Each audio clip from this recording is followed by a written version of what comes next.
Yo, yo, yo, welcome back to another episode of On the Spot Sports. And before we get to our guest today, we have a big shout out for Living Sisu. Living Sisu is a platform and app that wants to give you all the tools to have success in your sport. Their main objective is to activate your lifestyle. So it's for active people. Enjoy discounts at companies like BioSteel, 30% off, Body Logics, the Goalie Guild, all his books are discounted. Roan, Lululemon for men, 20% off, online stretching programs with Eccentrics, 1 full month free. They got super silent massage guns, 20% off those. And it's a great quality. It's way less expensive than a Theragun, and it's great quality. So there's so many more discounts that you guys will need to just become a member to see. So they want to provide you with anything you need for success. So come join the community. I'm a part of it. A bunch of other athletes are a part of it. So it's free to join. It takes 20 seconds to get exclusive offers to your sport, and it's definitely worth it. So do us a huge favor and go sign up for Living Sisu's membership. It's free, 20 takes 20 seconds. So go do it, and we'll see you there. Living Sisu is a great company. We know one of the co-founders, Zach Fricali. He's a great guy.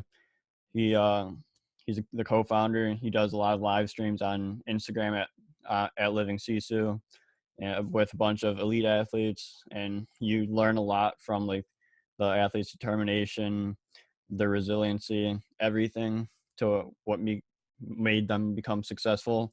So it's been a great experience so far. So go on. I'm gonna leave the link in the description. So go sign up. Yo, welcome back to another episode of On Spot Sports. I'm Jack, and today's episode we are joined by a very special guest, current professional hockey goaltender Harley White.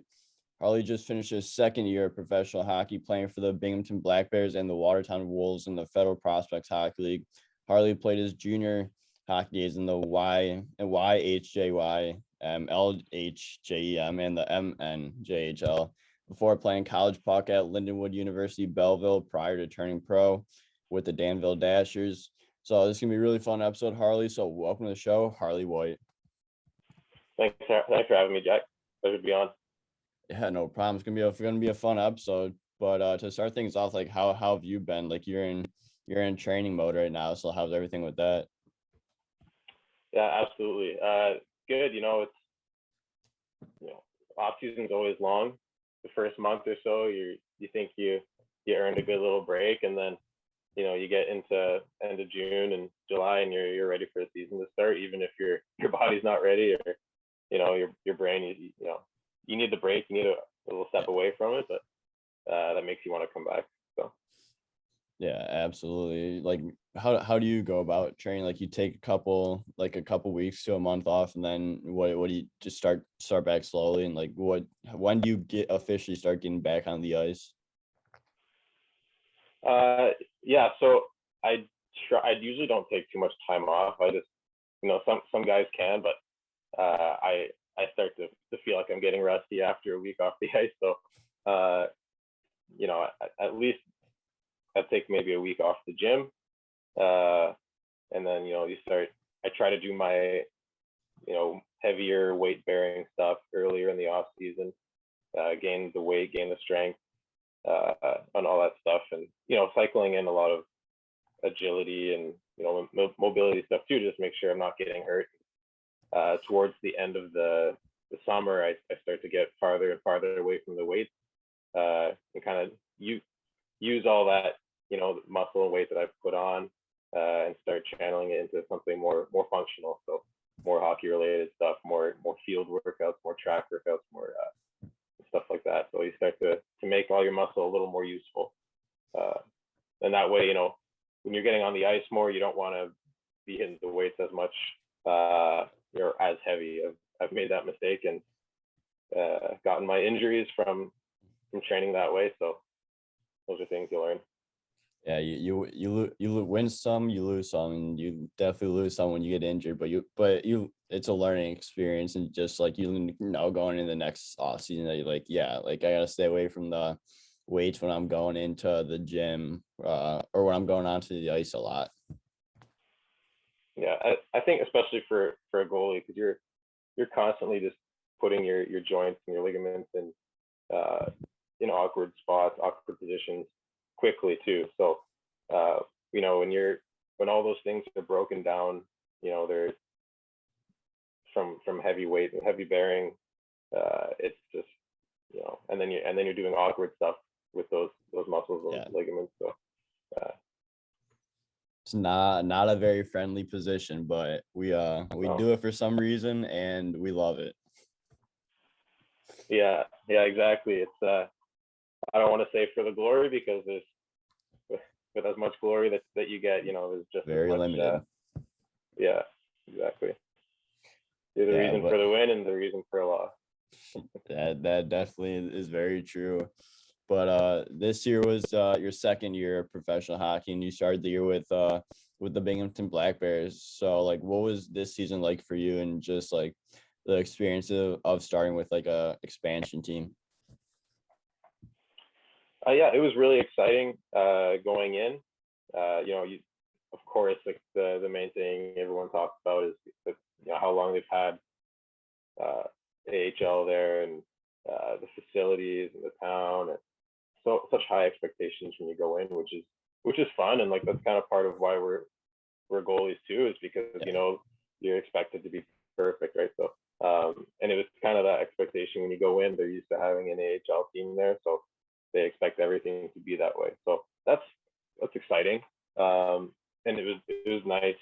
The community was accepting, and that was a pretty exciting summer, I guess, getting ready to go there.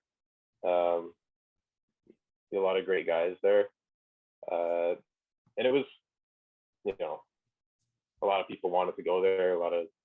Everyone, when you go play other teams, or when other teams come in, they tell me all about Binghamton, like what's the deal there. So it was cool. Personally, performance-wise, I didn't have a great start. I had a really good camp, one of my better camps I've had in my career probably, and I had the most experience of the goalies there, so that gave me the first game of the year in Watertown, which was pretty much a guaranteed rivalry for the year. They're just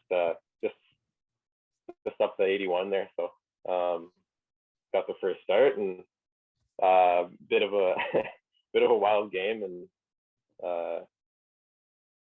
we ended up losing the game. I ended up getting a fight, and I don't know if that's exactly what set my season off on the wrong foot, but it definitely seems like that was part of it. Yeah, I remember watching that game on YouTube, and you got in a fight the first game. It was like, what led to it? Because the camera would just like show one side of like I forgot who, either you or Watertown going down the other side, and then all of a sudden Harley White's fighting Lane King, I think. What happened there? Yeah, so in my head, it was a relatively innocent play. The puck was in our zone. I think Watertown was cycling it around somehow, and then Lane King comes and stands in front of me, and he's a pretty big guy. He's 6'2", 230, 220, big dude. And so what happens? I'm 5'9", like I'm not a big guy, 5'10" on Elite Prospect, but so I just give him like a push in the back, like a lot of goalies do, maybe a lot of smaller goalies do. It's just an instinct, guys in the way, you push him. Yeah. So he goes down, and as he goes down, I see my team, Binghamton, leaving the zone with the puck on a rush, and I see that, and then I see Kinger get up and just come after me, which normally doesn't happen. So I wasn't anticipating that, which I guess with how hard he went down, I guess I deserved it. But at the time, I thought he might have sold it. And watching the video, he went down pretty hard. So he comes after me and rips my helmet off and chucks it across the ice. So at that point, I'm in survival mode, and I'm gonna, I made my bed, so may as well lay in it. I got to stand up for myself there. Everyone's gone in the offensive zone, and it's just me and King going at it. So, it wasn't my intention to start a fight in the first game, but it happened, and it's definitely I don't know if a fond memory is the right term, but it's definitely something to cross off the bucket list, I guess. Yeah. Pro hockey fight, I guess, against a player too. Yeah, I guess that's like everyone's bucket list is to at least get in one goalie fight, no matter who it is. Like everyone's like, I want to at least get it into one, but like that's probably not how you planned it. And just your team's going on a rush, and the next thing you know, you guys are 1-on-1 in the zone by yourselves. I know. Like, you got to protect yourself there. Yeah, it's just watching the video after and seeing how far gone the play was. We were about, I think our forwards had gotten to the offensive zone circle, and then the whistle blows. Like, maybe that could have been the deciding factor on if we tie up the game or not. Regardless, I didn't finish the game, and we lost. So, but after that game, we went on a winning streak. So I'll take partial credit. You're the reason for that winning streak because you started getting the boys going after that fight. Yeah, we'll say that. I don't think the coach's fault that, but. Yeah, but then you eventually find yourself on Watertown like later in the season. How is that with Kinger and everything after? Did you guys just have a good laugh about it when you got there? We were roommates as soon as I got there. So I was with Kinger and Josh LaBelle, and it went great. They're two really great guys, very hospitable. They welcomed me right away, and it was just a lot. I mean, that's hockey. It's part of the game, and no hard feelings, of course. I mean, especially they're rivalry teams, So it was just funny, and it was kind of a repeating joke. And I was there for the Watertown's like our team gift exchange for Christmas, and the player that they got me a framed picture of Kinger and I fighting squared up like this. So it was pretty funny, and it was just a repeating joke pretty much. So yeah. Yeah, that's generally how it seems to be, is like you get in a fight with someone, you get traded, and then like you are signed somewhere else, and then you usually are like their roommates, and like it's just a funny joke, and like it's hockey at the end of the day. Like there's no hard feelings because you have a job to do pretty much. Yeah, exactly. And then we're expected to do the same thing for each other once we're on the same team. So it's just that's just the way it goes. It's a really fun part of the sport. I like that you can have that. You can try to hurt a person with your bare hands, and then a couple months later you're on the same team and you live together and you're buddies. So yeah, that's the beauty. That's the beauty of the sport, is the like one, like on the ice is something, and then off the ice is totally different. Like you're buddies with everyone. Like you could just fight the guy the night before, and like you'll go get a beer with them or something like that. Absolutely. Yeah. So like, what was your time like in Watertown because it was a short-lived time in Watertown, right? It was, and it was short-lived in Binghamton before that too. Didn't get a lot of chances there after the first game. Sat for a while, had a couple good games here and there. Ended up in Watertown for about a month and got one game against Binghamton in Binghamton on a Sunday afternoon. So that's after at the Sunday of a 3-3 weekend. So those are tough games to play. We get to the rink late, find out I'm playing an hour before we take the ice for warm-up. So like starting so far behind the ball, it felt like, and I had my suspicions that I'd be playing, you know, 3-3, but and it ended up being one of my best games of my career, I would say. We won 5 or 6-3, and I was holding on to.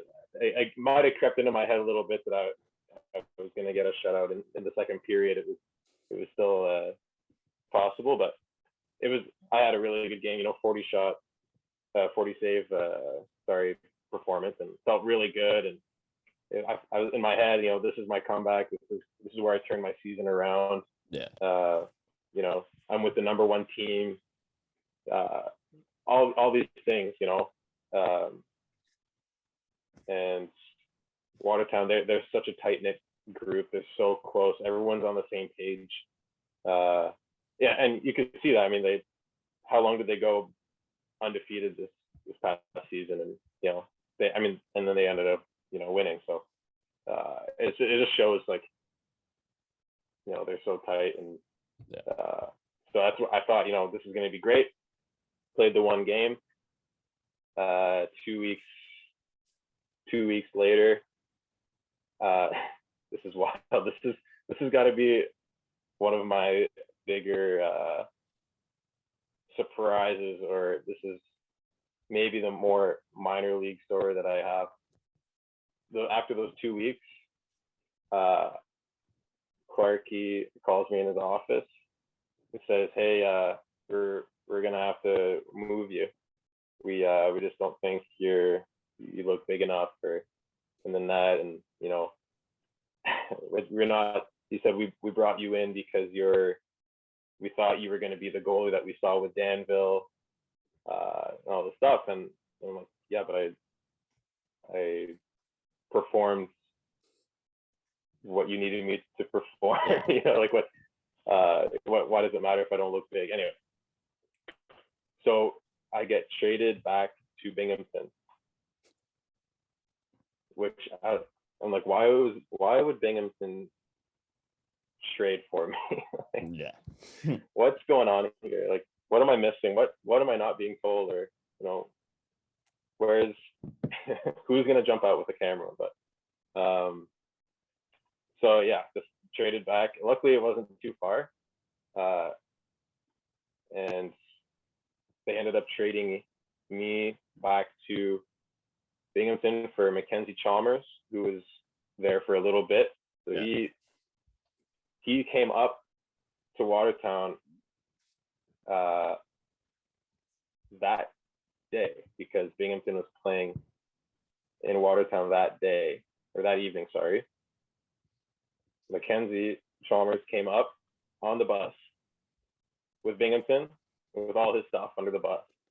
He didn't have a car, or he flew into town and stuff. So he's up there, and so I am at the rink. See Chalmers, like, "Hey, what's up, man?" Go see all the Binghamton guys. And then I'm, one morning I'm doing a morning skate with, Watertown, and then in the evening I'm on the bench with Binghamton. So it was just a wild situation. And it turned out that Joe Shepard was up with he went to Knoxville and then to Vermilion County. And so basically I was there until Shepard comes back. And they told me that right off the bat. So I was like, okay, like, I love Joe Shepard, a great guy. We were, there in camp together and got along great, roommates for the first half of the year.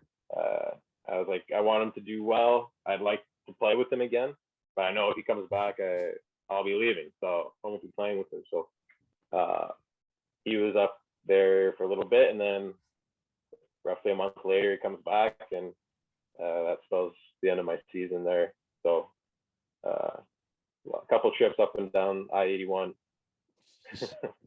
Yeah, it's the life of minor pro is just, you never know what to expect. And then you get one thing and then you get another thing and then you get traded to the team you played on before, and it's just a wild season for you, it looks like.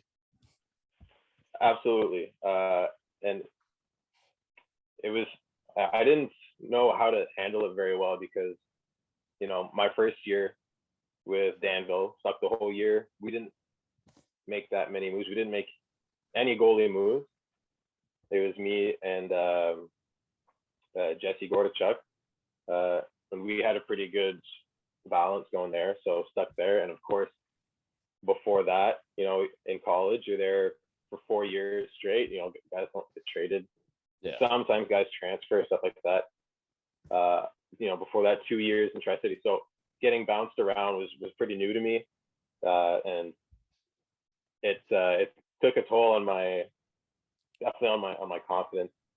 I would say for the year, knowing that anytime I get in the net, basically I don't have a choice but to do well, and that's just added pressure, and there's already pressure on being a goalie. So when you're dealing with that, knowing that this might be the one game you get with this team, and especially after leaving Watertown, after having played well, and it still not being good enough, you start to wonder what is good enough, what do I need to do, because no one's telling me, and I think I'm doing it, but it turns out it's not enough. So it was a tough year for that kind of stuff, and definitely learning some lessons along the way.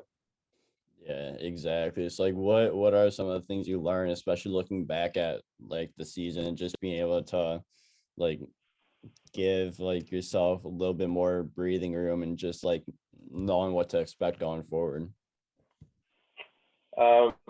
This is a lesson I've been slowly learning over the years, especially my time in college too, is no matter what, especially if you have one thing going against you, whether it's your size, your age, I don't know, whatever reason, a coach or GM or whoever might not like you or might be hesitant, you absolutely have to be undeniable. You have to leave no question about your ability. When it's time, you have to be perfect to be considered good, essentially. If you're a smaller guy, or any of those things, you just have to be undeniable no matter what. And looking back at my season, I got kind of yanked around and didn't get a chance where I should have, things like that. But at the end of the day, when I did get when I did get a game here and there, was I undeniable? Was I perfect? Did I do everything the way I trained to? Did I, so those are the questions you start to ask yourself, and that's, you have to be undeniable. Yeah, that's a great learning experience. You just got to go in the net and just be undeniable. Play 150%, play your heart out, and just because you never know, that could be your last game for that team, or your season could be done. So you just got to go out there and perform at the best and leave nothing else in the tank. Yeah, for sure. And it goes beyond just effort and giving it your all. It's you have to, it sounds crazy to say it, but sometimes you just have to be perfect, and you have to know when those situations are. You have to recognize it, and you have to be ready for it. You just have to have done all your work beforehand. It has to be, you just have to be the best to be considered good. Yeah, so exactly. It's hard to really grasp that, and it's hard to see that as being reasonable, because in the rest of life, growing up and stuff, work ethic is number one, or you're developing all this stuff, but then people are paying you to do a job, and they're taking a chance on bringing you onto their team to do that job. So if you don't do that job right away, your first impression, and first impressions Yeah. are number one. So Yeah. First impressions are everything. You just got to go out there and give that good first impression, prove that you can stay and you can play and be undeniable, like you said. absolutely, So no then favors you, being handed out. oh yeah, exactly, 100%. And then like you were talking about earlier, you're with Danville for your first pro years. Like, what was it like to sign with Danville and just to go to a pro team right out of college? Yeah, it was interesting there. It's a very unique town, especially for for pro hockey. I right out of college, I actually went to Fayetteville's main camp. I didn't stick around there, and actually, none of the goalies in camp, except for Jason Pulaski, who was there this past year too, he got injured in camp. So I was like, this is my chance. I hate to see a guy get injured, but Yeah. for me, that's an opportunity. And Yeah. no one wants to see guys get hurt, but that's in minors. That's how guys get opportunities. So he, he went down. Like, okay, great. And then the next day they let me go. I was like, okay, that's not really what I was expecting, but the guys is coming down from the coast. So reached out to a couple teams in the Fed. I was disappointed at that point. In my head, I was going to stick with Fayetteville and climb and keep climbing the ladder. But regardless, ended up getting a call back from Danville pretty quick. When can you be here? And I said, Monday morning I'll be there. So good group of guys. It was really interesting walking into that rink compared to other pro rinks. It's, they have the old, I think they might have changed those now since the Bobcats have been there, but old cloth, like beige cloth seats. Cool. I the dirtiest glass. Like, you can't, if you're behind the glass, you're not watching the game. So they've changed. They made a lot of upgrades since I played there, but it kind of felt like I was walking into like the set of slap shot when I walked into that rink. It's just, and it was charming in a way, like Yeah. like, okay, it's a gritty league. This is a gritty rink. This is a gritty town. So it made sense, Fit the part. Visiting team. I'm sorry. It fit the part. Oh, it absolutely did. And the visiting team's locker room was upstairs, and it's like, it was all just a unique experience, and they have really loyal fans there, and they love whatever team's in Danville now the Bobcats. So yeah, it was fun. Made a lot of good friends there. So Yeah, and you got to play in a lot of games there. You played in 17 games, going 7-5. So like, what was it like to get that first pro W in like your first few games? Yeah, so it was my first game. We were on the road, so obviously not quite, it wasn't like the best situation ever. We played Battle Creek, and they were notorious for having a pretty bad year. So first game on the road in Battle Creek, not a great rink, not a great team, and I don't mean that in any disrespect, but they weren't really. Yeah. They got started so late. They didn't really get a chance to do all their proper, recruiting or their planning and organization and stuff. So, nothing against them. It just, every year there's a team that struggles, and so first win came against them. Obviously felt great because it's still first pro game, first pro game, first pro win. So it was nice to get that under the belt that early. So that was a cool experience for sure. Yeah, and like I feel like it doesn't matter where you are, like especially if you get your first pro win and like your first pro game, like, or like any game, like you're like yes, let's go, and like it boosts your confidence a lot. Yeah, for sure. And it's not that it's not something that you want to get out of the way, but once you have that, and it's like, okay, what's next? What's my next achievement? You know, that's all obviously a big one. Your first pro win. You know, that's so I have the puck over here. You know, taped up. So, you know, that's a big one. And it wasn't my best game, like by far. I've played way better games that I've lost. You know, so it wasn't anything to do with my performance. It was, you know, I'm lucky that my team scored more goals than they did. So, but it's just nice to get that milestone.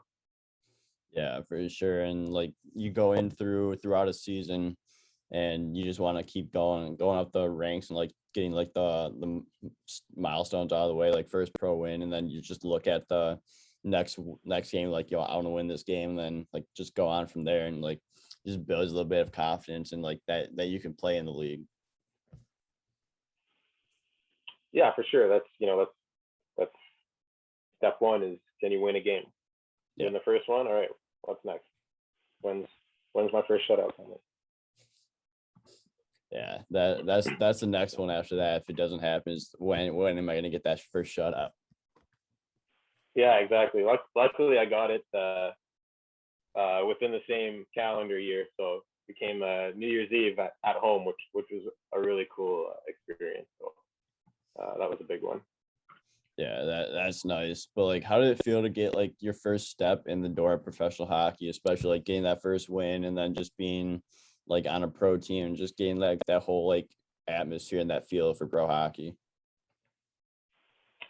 Yeah, it was at first it was pretty overwhelming, especially when we start to go, you know, play other teams too, and on the road, and they have their fans, and just, you know, it's easy to play. It's easier to play at home. You know, everyone's rooting for you, but then you even like sitting on the bench in for one of our, I want to say one of our earlier road trips was to Carolina, and even sitting on the bench, it's like, wow, this is a lot. There's so much going on. There's so much noise. There's so many lights. There's, you know, so many people. Like, it was a lot to take in because,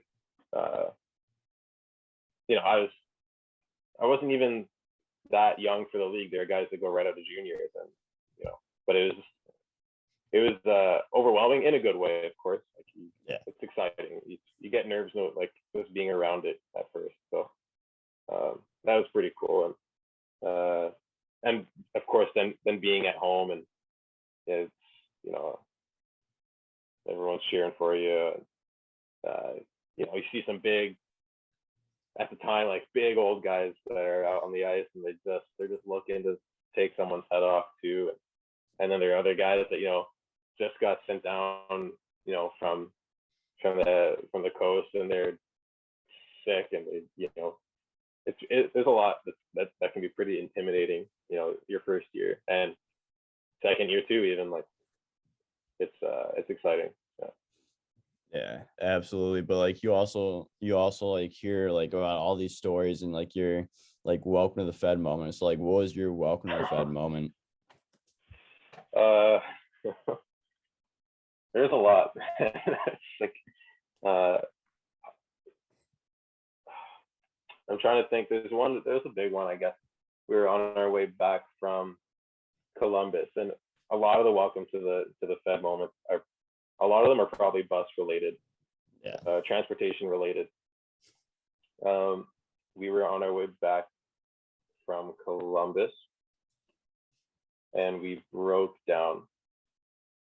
Where did we break down? I want to say we broke down in Ohio. It could have been anywhere in the country, but it seemed like it was Ohio. So we were there for at least, in a Walmart parking lot, waiting for another bus.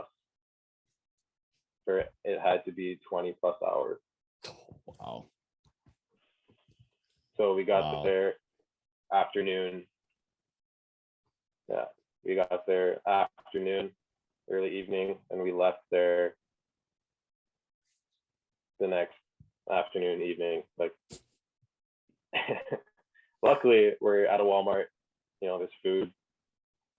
I think someone went and bought a football and a soccer ball, or we already had the soccer ball, of course, for warm-ups. But We were just, out in the parking lot playing sports for forever and going in and getting food. And it was, luckily it was, we weren't like on the way to a game.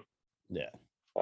Which that is also a breakdown on the way to a game happens all the time actually in the league. But that's one that sticks out for sure. Just the amount of time spent in the parking lot.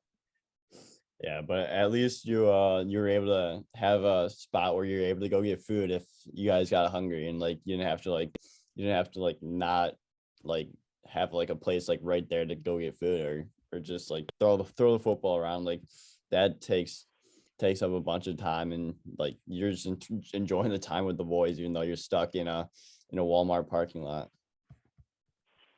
Exactly. Yeah, it just brings the team closer together, and that's, I think it's little things like that it may not be obvious, but there are guys that stay in the league for a long time, and it's not because they're treated like royalty, or because they're able to go and get a house and a cottage. It's you don't experience that kind of stuff anywhere else like in life really. So and you're right, it could have been way worse. We could have been, this past year, I believe it was Delaware was on the way to play us in Binghamton, and they broke down on the road in the winter. So, and you always hear about those bus they still made it to stories. the rink on time. So. That's at least good. Because I know Watertown like played like one of their games at like 11 o'clock at night because like a bus broke down or something like that. Yeah, that happens too. Yeah, it's crazy what they'll do. What they'll do to make a game work. They'll push it back 4 hours, but they won't they won't get a better bus. Yeah, they just want to play the game no matter how long it takes for the bus to get there. Yeah, and then the players are still expected to do the same job. You're still expected to perform. So that's, I don't think a lot of people outside of the league anyway, or outside of that kind of level of hockey, that I don't think they realize that you still have to do the same job, and you're still equally accountable. Even if you're given multiple reasons to have a bad game. Everyone's given that reason to have a bad game at that point. So. Yeah, exactly. But for this part of the show, I want to go on to like your junior and college career a little bit here. So you started your journey through junior hockey, starting off in the LHJYM with the Voyagers. Like, what was the process like to sign there and just to get your shot in juniors a little bit? Yeah, so that was a pretty tough year for me. That's like junior. There's two in Quebec. It's like for any sports league, we just grab half the alphabet and put it in a line. So the alphabet league. Yeah, exactly. Yeah. So that's like a local team. There's two that I kind of bounced around with that year locally here.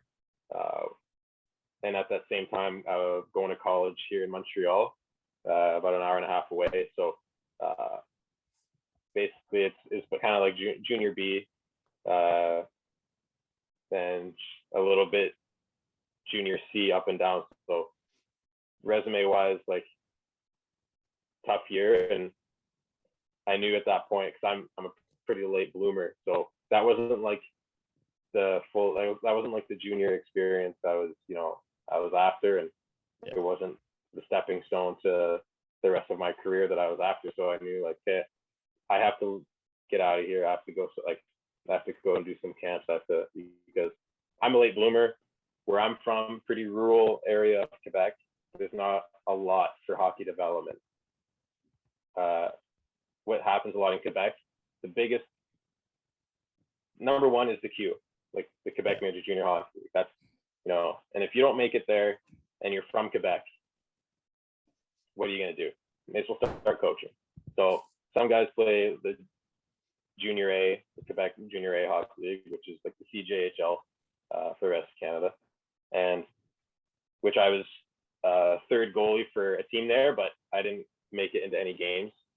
So that wasn't like a playing experience for me. And then, so the Quebec at that, it might have changed by now, but at that time, the Quebec Junior A Hockey League was the only Junior A Hockey League that didn't have a college commitment link on their website, which is a big sign for me. Yeah. And because I knew I wanted to play college or needed to play college, Yeah. being a late bloomer, having a pretty questionable career at that point, like minor hockey was okay. The year before my last year of high school was a good year, but so far I'm like, okay, like I'm not on Central Scouting's radar at all. So Yeah. I'm gonna have to play college, and it's not gonna happen if I keep trying to play juniors in Quebec. So went to a couple showcases and a couple camps, and went to a bunch of tryouts all over Ontario in like the CCHL and the OJHL, and they didn't end up working. We want to keep our guys, stuff like that. And I get it. Like, who's small, okay goalie from Quebec? We don't know him. We've never seen him. Yeah. I get it now. At the time, I was like, I had a great camp, but so that first year of junior in Quebec was that was my deciding factor. Okay, I need to do everything. I need to learn. There's not a lot of resources here. My parents and I were learning how the system works at the same time. Yeah. So at that point, I'm 18 and I didn't have a personal goalie coach yet. So that's so far, like now, there's 8-year-olds that are getting more than what they should have, in my opinion, of coaching. But like, it's kind of crazy to think about it now. And luckily now I work with big game goaltending, which there's two brothers, Dom and Steph Goyette, that run it, and they've I've been with them for got to be 9 years now, and they were before that we worked with MTN goaltending too, all out of Montreal. So since I was 18, I've been lucky to have some really great coaching. But before that, I had no idea what was going. I didn't know we didn't know how it worked. Rural Quebec there's not much until you go to the city, and everyone's flying past you. So that was a big year for learning that what I have to do and what I should have been doing for years already. Yeah, so you learn all this, you get all the resources. Like, what were some of the biggest things that you learned like throughout that first year, especially like when you're learning the system and everything, and just like you're learning, you have a goalie coach, and then you're just like trying to like perfect and develop your game going into the next year where you're trying to go somewhere bigger. Yeah, well, what I didn't really realize it at the time, of course, because you're young, and I see it now, and my coaches now, Don and Steph, they'll like just tell me like, those were the mental midget years, which may not be a politically correct term, but I absolutely was just so I lacked so much confidence.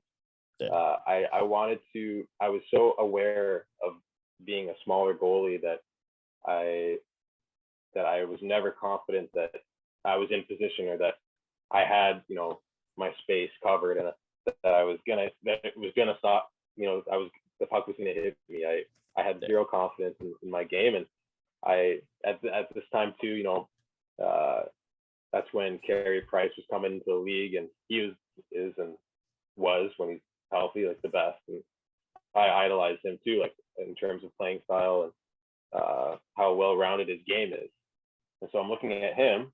Okay, he's big. I'm small, but I wanted to play like him. So I was trying to look like him, trying to play like him, but then always knowing that I can't really, like, I can to an extent, footwork, stuff like that, which I still, try to model a lot of my game after him, but I can't, I'm just being confident. What I've learned or have been learning since then is just being confident in what you have, Yeah. being confident in your skill set, knowing your skill set, knowing your weaknesses. And I was just, and now I think I've finally, figured it out. Kind of, not completely. Obviously, we're never perfect. We're never done learning, but kind of like how I need to play, what I can get away with, what I really can't get away with. And it all started in that year, you know. Yeah, and like you learn quickly, especially like when you go through that, and like especially like when you're doubting your confidence, and then you just keep realizing that you're a small goalie, and like that takes a toll on you. But like when you like finally figure it all out, like you put size away for a little, you put size away, and like you don't really worry about like your size. Like your size is what you are, so you just got to go with anything you can to help yourself get noticed and be undeniable, like you said earlier. Exactly, yeah. And once I matured a bit and realized that I'm not going to grow now, like I'm done growing. Like you, as much as being tall, lanky has its advantages, or how much being small has a disadvantage. Like, you have other advantages that big guys Yeah. don't have. Like you have the ability, or you have the possibility to be a lot less awkward, to put it that way. Like, your footwork should be better. Like you should be more coordinated. You should have, like, it should be easier to move around. Yeah, smaller holes and stuff like that, but that's pretty like surface level advantage. But I think also injuries too. Like, it's so much. I think it's easier to stay healthy when you're smaller. That it's less awkward for your body, and of course you got to take care of your body too. That all comes with it. But big guys have to always like injury prevention all the time, because it's so easy to get hurt when you're, Yeah, when so easy to get hurt when you're bigger, and you have to like worry about like all the other like aspects, and like goalies and goaltending's an awkward position, especially like the RVH and the butterfly. Like those are not good positions to be in, but like it's part of the position. You just gotta, there's always those like things that could happen, and especially in those positions, are making like an awkward save. Like you never know what could happen. Yeah, exactly. I mean, like, you start to see a lot of goalies get exposed in RVH position and stuff like that. It's usually bigger goalies, that because they relying on it, which like you can use it more, you can use it maybe more effectively, but then you get comfortable in that position. You start to abuse it, as we do with anything that's comfortable. So it does make sense, but it's Yeah, exactly. But then you go on to the following year to play in the MNJHL with the Tri-City Ice Hawks. So like, what were those 2 years like for you, and just to be able to like gain that little bit more confidence and get to play in a little bit more game action, so like you're getting the experience to help yourself develop? Yeah, that was more the junior experience, and the what I was trying to find, which I started off at the time, the Port Huron Fighting Falcons were in the North American Hockey League. I was in their main camp. Had a decent camp, didn't go well, but they ended up sticking with their guys, which they had before, which is totally understandable. Scout for Tri-City was there at their camp and said, "Hey, like, we want you to come," which, like, was, I didn't know much about. I didn't know anything about them. In my head, I knew I was going to Port Huron Fighting Falcons camp. That's what I had spent my whole summer looking at. And and then I was like, yeah, sure. Like I need to find a team. Like I need to play. So I think it's a good opportunity. And so we went there, and I think the first day of camp, they said they wanted to sign me in Tri-City. So which was really cool. It's a nice area right on the water. And I was already 19 or 18, turning 19. So I wasn't like, because we had some, some 15-year-olds there too, 15, 16-year-olds. So I think it's a good thing that I was already 18, 19, 18 turning 19, my first year living that far away from home. I think it was a good opportunity. I liked playing there. I made some lifelong like friends, and I refer to my billis especially. I refer to them as my Michigan family. Colleen Dorr, Art Dorr, Dakota Dorr, Chase Dorr, Lori. They've done a lot for me, and even still, even many years later, I haven't seen them for a little while, but I'll still stop in when I'm going through Michigan. So definitely thankful that they were there. They treated me very well. So a lot of learning that year too, for sure. Yeah, absolutely. And like you got nabbed that last year with a leadership role, you're assistant captain. So like, what was it like being the leader, and like especially like being a goalie? Like you don't see a lot of guys with letters on their jerseys. Like how cool is that to have an A and just be able to like have that leadership role? Oh, such a big honor. You don't see it very often on a goalie, and I knew that, and that I was like, this is big, and I didn't want it to get in my head and make it change how I am. I didn't want it, because I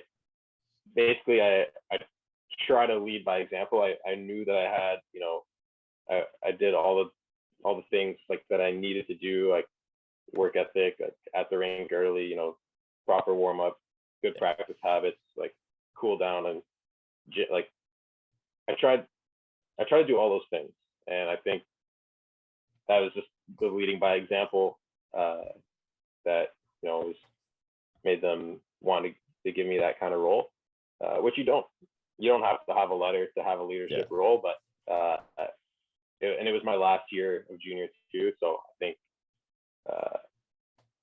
it was big for me, and I am very, very proud to have been able to have a letter like that.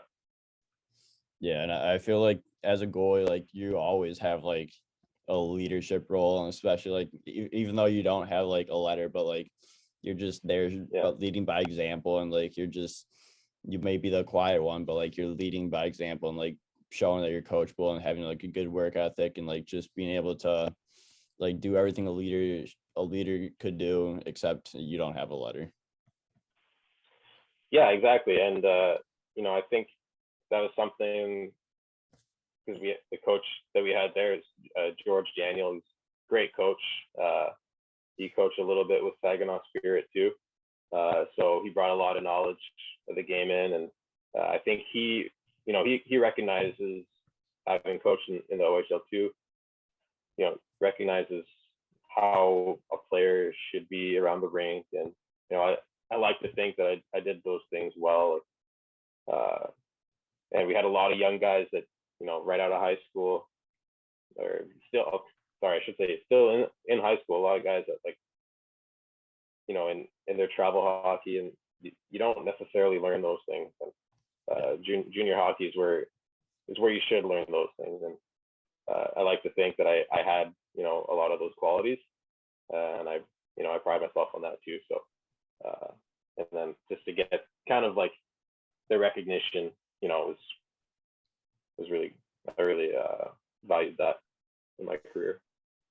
Yeah, that's awesome. Then so you go out with a bang in juniors, and then you go into college. And so like, what was the process like to find Lindenwood to be your school and just be there for 4 years?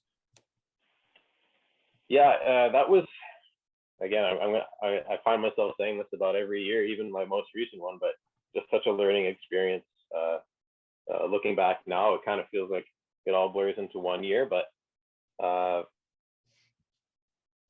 recruiting wise, they were a very recent program, and they had a lot of good players from a lot of good leagues like the OJHL and the NA3, which was really good at that time.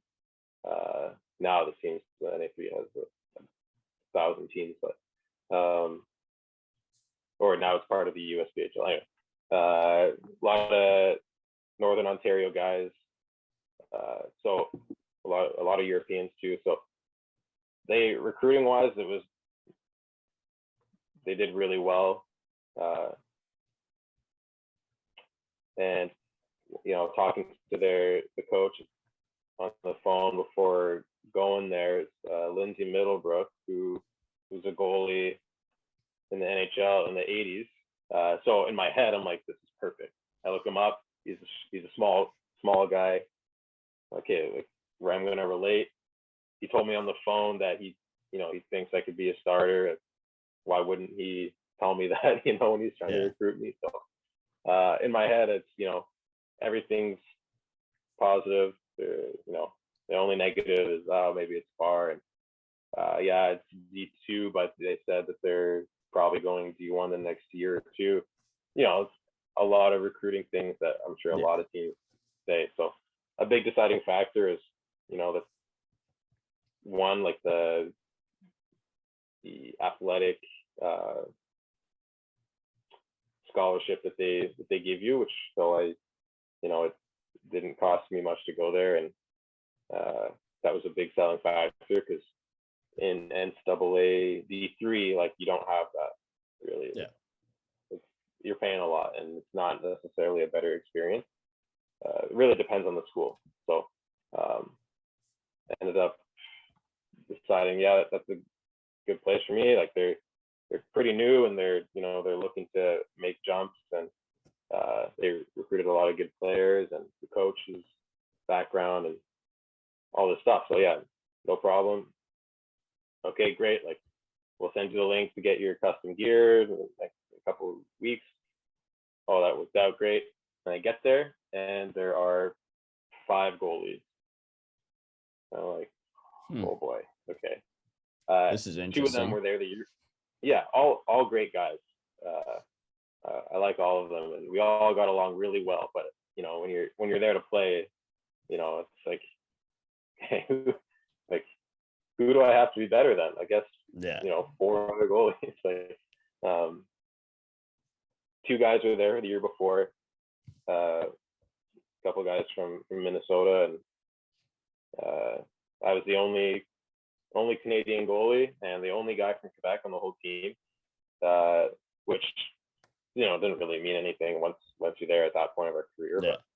But so the first 2 years, I was not getting any games, getting healthy scratched a lot.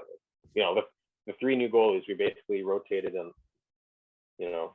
Who wasn't. So sometimes it would be the 3 of us healthy scratch, 3 new goalies, which is pretty wild to have 3 goalies healthy scratch. When we didn't have a lot of extra other players, we just had a lot of goalies. So pretty frustrating year. We got a couple of games against the weaker or the weakest teams that we play, and obviously like stats wise did really well, but like to me it didn't mean anything. To me, I should have done even better. Is how I felt. And the first 2 years were pretty well the same, just like that. I started in the gym way more than I should have been those first 2 years, because I'm like, okay, I do the team workouts and stuff through the week in the evenings, and and I train a lot. Like I care about that stuff. But then I was like, hey, well, I know I'm not playing this weekend, so I can go even harder and I can train hard on game days too. So I was going really hard, and a couple other guys too doing the same thing, and we'd compete and push ourselves, and then I go to get on the ice, and just like what we talked about earlier, I hurt myself, and I have a knee problem from squatting too heavy and then going on the ice the next day, and shoulder problems, and always taped up, always in the training room, which luckily we had to be one of the best like training staff, I want to say. And it was in college hockey, like they're with us all the time. They're so accommodating, and so many guys getting hurt all the time and doing their best and staying on top of guys to make sure you're coming in at 9 before class for an hour, and you're doing rehab and stuff like that. So just really good about it, and luckily they were there at every game, every practice. So yeah, that was a learning experience for sure. Like, listen to your body. If you think you need rest, or stay away from the barbells, especially in the season. So yeah, learned those pretty early. And then my last 2 years, the goalies that were there before me were gone, and then another guy that I came in with left. He transferred to Midland University, which is in Nebraska, and so me and another guy, Sam Pikus, stuck it out for our last 2 years, and we brought in a couple European guys that they would last for a year, and I don't know if it was the culture or it's hard to say. I think they both ended up going back to, one was from Slovakia and one from Finland. I guess maybe they didn't like the program and stuff, but ended up getting a lot more games. Of course, it was pretty much 2 or 3 of us goalies, so got mostly a split. And then at the end of the year, I ended up, I start pretty average. Typically, I'll start pretty average, the first part of the year, and then towards the end of the season, it's when I really find my groove, which is what you want. Yeah. So, and then you get trusted with more games, you get more confidence, you start doing better, and it just piles on. It's all positive, and then you're good when you need to be good. So I ended up in that situation towards the end, which was good. I started to enjoy it a lot more. The first 2 years, myself, a lot of guys are, looking at transferring, my first 2 years, which you don't, some guys, it's tough, it happens, Yeah. But I thought I wanted to transfer to play U Sports, or at the time it was called CIS.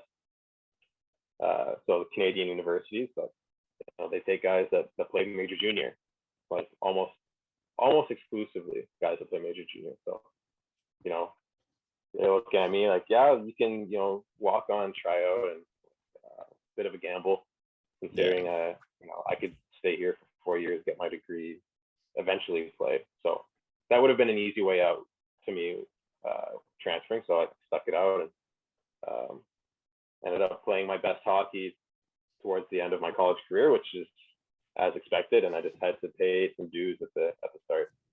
So. Yeah, but then you get those games your third and fourth year, and you build that confidence. Like, how important was that confidence for you, especially going into after your second year, only playing like 5 games in the last 2 years, and then being able to hop into a season with like your with 2 of the goalies gone, 1 transfer, and then like it's up to you and the other guy to fight for a spot.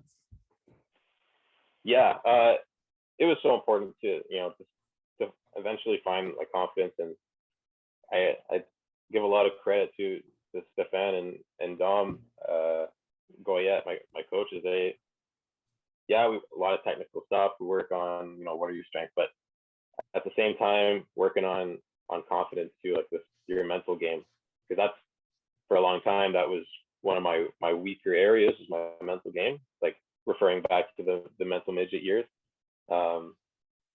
I, just repeating and just absolutely constantly reminding yourself, like, you're the best, like, you know, you're the shit, like, you own the ice, like, you're too good to beat, like, all this stuff all the time, like just tell yourself this. Obviously they're not telling me that during practice, because during practice when I'm training in the summer, it's like, Harley, what are you doing? Like,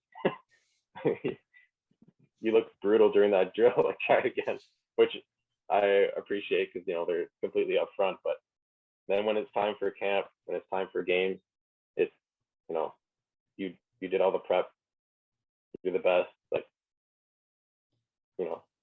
you're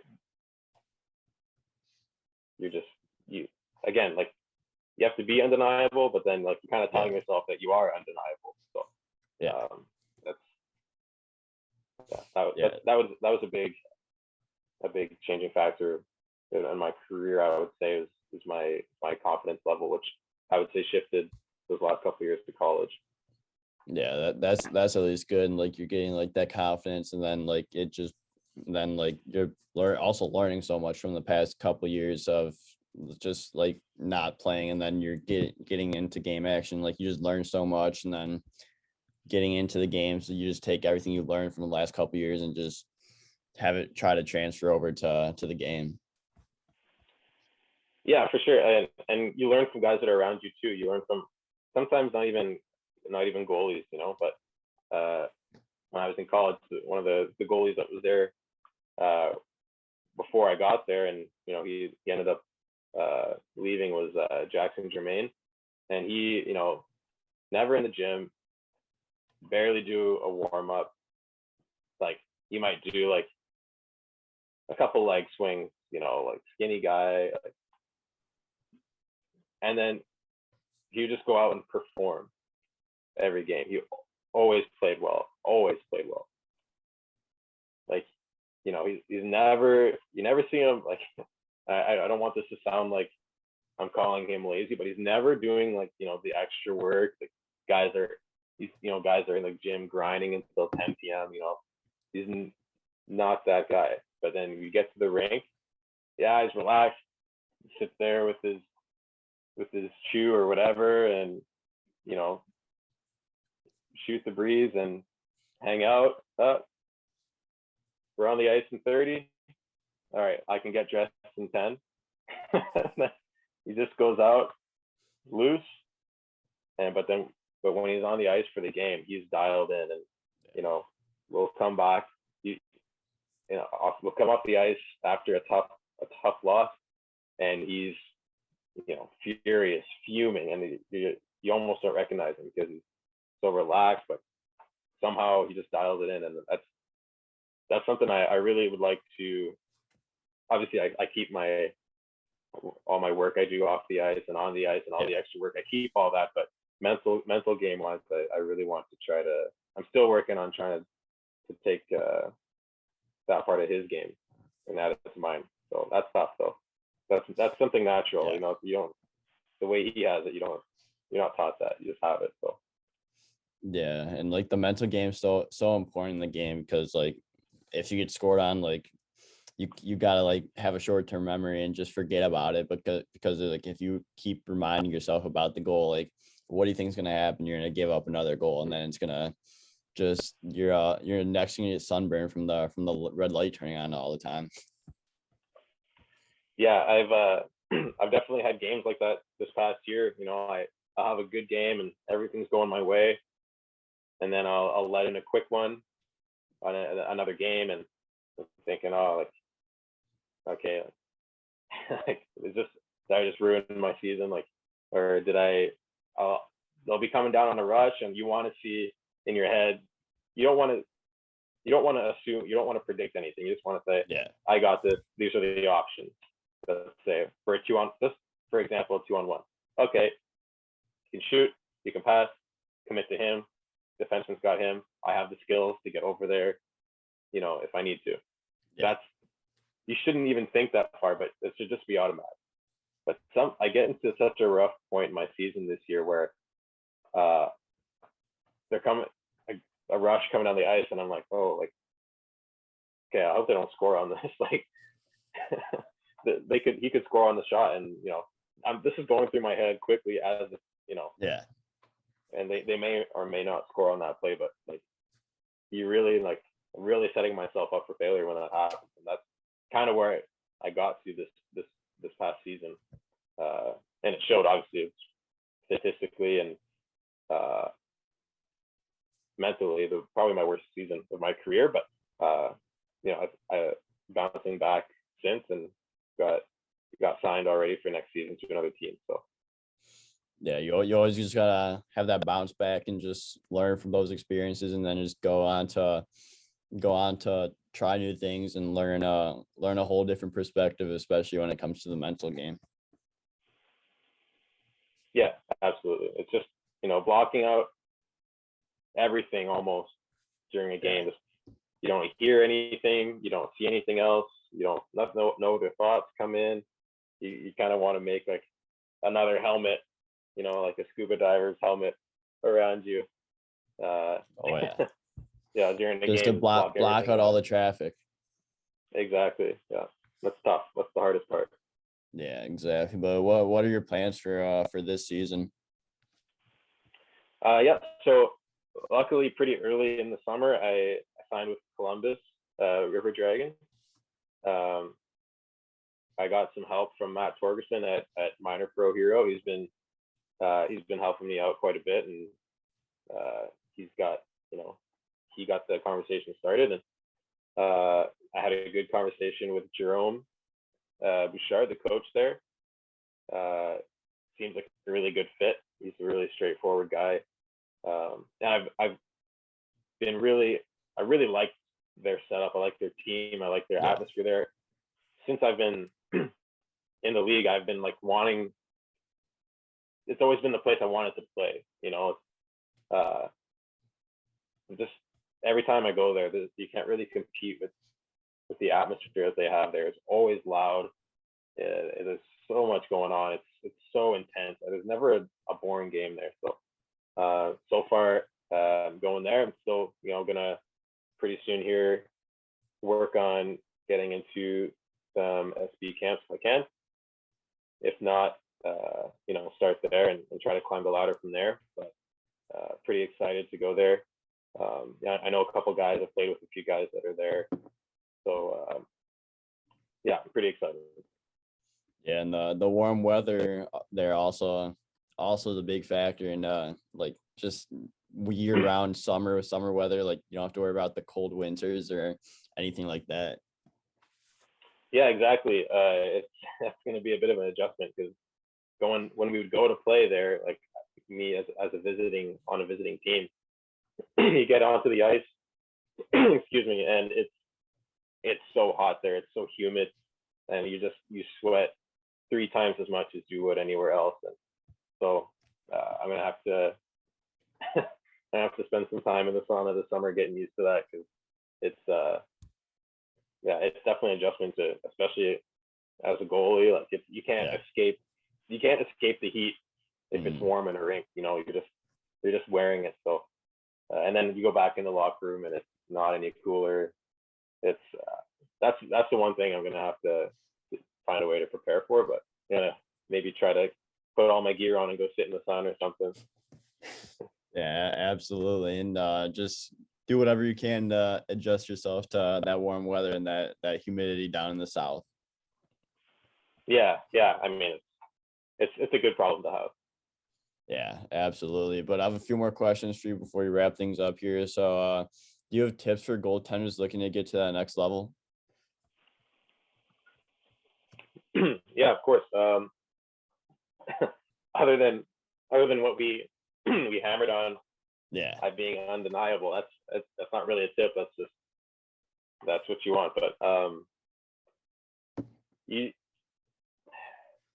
can't let the reason why you can't let a coach say, we don't want him because he has a bad attitude or because he's unprofessional, or you don't want that to be any of the reasons, because that's a reflection of you as a person and not as a hockey player. At the end of the day, you're still a person.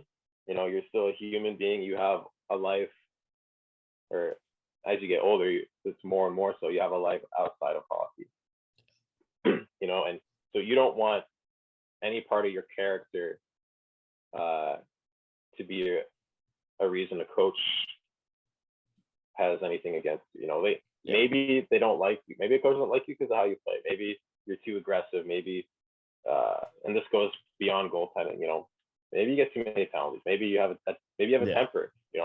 I had a temper for a long time. Still do sometimes, but I toned it down on the ice. But you never want your character to be something that's holding you back. That's I think that's a big one, because that's a reflection of you away from the ice too. Yeah, that's a great tip. Thank you for sharing that.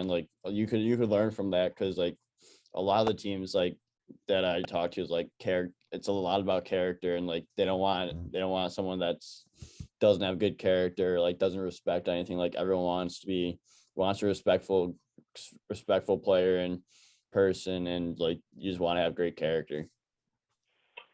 Yeah, and it's sometimes it's tough, because you might see guys, or you come across guys that don't treat other people well. They're maybe you see guys that you're he's lazy, or he's not taking it seriously, and he's still getting the minutes, or he's still still getting a letter, stuff like you still see it happen a lot. Yeah. But so sometimes it's hard to keep that in your mind. You keep doing all the right things, and being a professional, and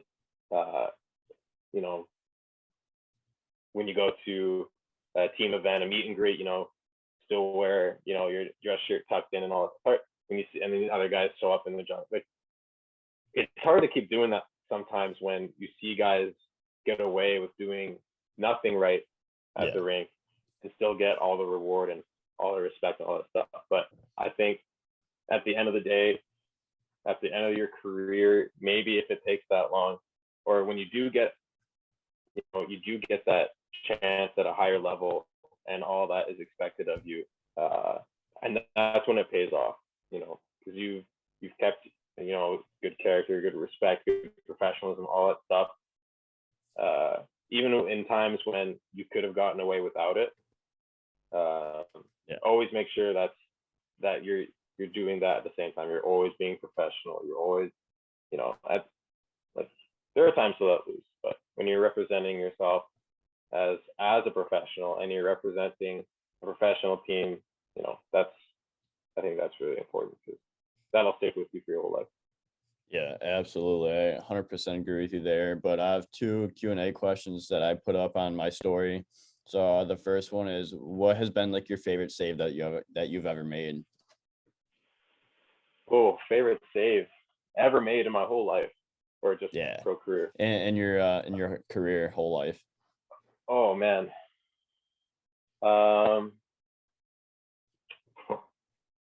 I'm really digging back in the vault for that one.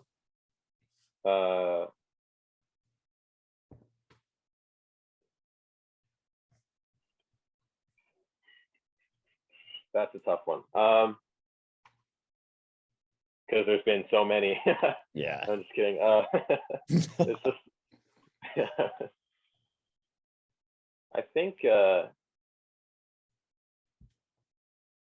was one. I don't know why. It might not have been my best acrobatic save, or the most desperation, but there's one I know.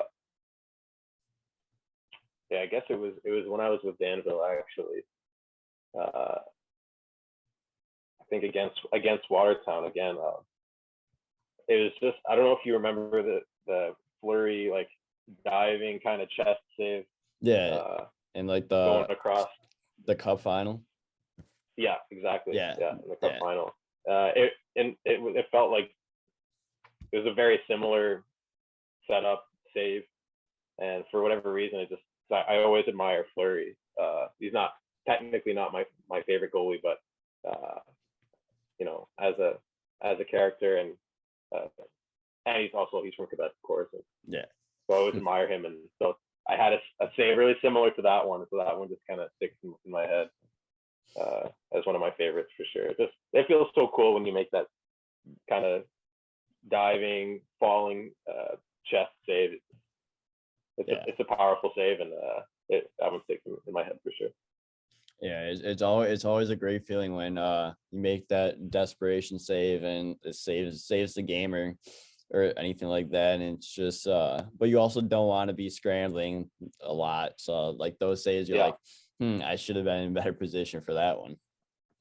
Right. Yeah. But again, as a smaller goalie too, it's fun to make semi desperation saves and have it hit your body and not always have to be reaching. So that just kind of reminds you that you are actually big enough. You are actually in position. You can actually play even though you're not like the biggest guy. Yeah, you're not like 6'4", 6'5". Yeah. And then the last question is from a buddy and your former teammate Fitzy. He says, please tell the story of how Shep almost killed you guys on the way to Delaware. Oh my God. Okay. This could be a welcome to the Fed story too, but it would be a welcome to the Fed story for Fitzy actually, because it was his first year, and I'm excited to see where he's going in his career. Yeah. He's got so much going for him, but anyway, so we have a last minute, the bus breaks down before we go into Delaware, which is not a far road trip, maybe 4.5 hours from Binghamton. Last minute, no bus. We have to rent, 15 passenger vans, like the transit vans, the sliding door. Yeah. The white vans, thing. No windows. They had windows. Yeah, they had windows. They're not strictly delivery vans. They were made for people. But we had to rent so many of them for all the people that go to the game, and that some players have to drive. That's what happens in the league sometimes. It's usually for the closer trips, so where we're not staying in a hotel, and stuff like that. And so Shepard likes to drive. So he's driving. He's got his shoe there. He's his sunglasses on, mustache. It was a good look for him. I was shotgun. So we're taking this exit, and so Shepard's car, and he says it with pride every time. It's a foreign push to start.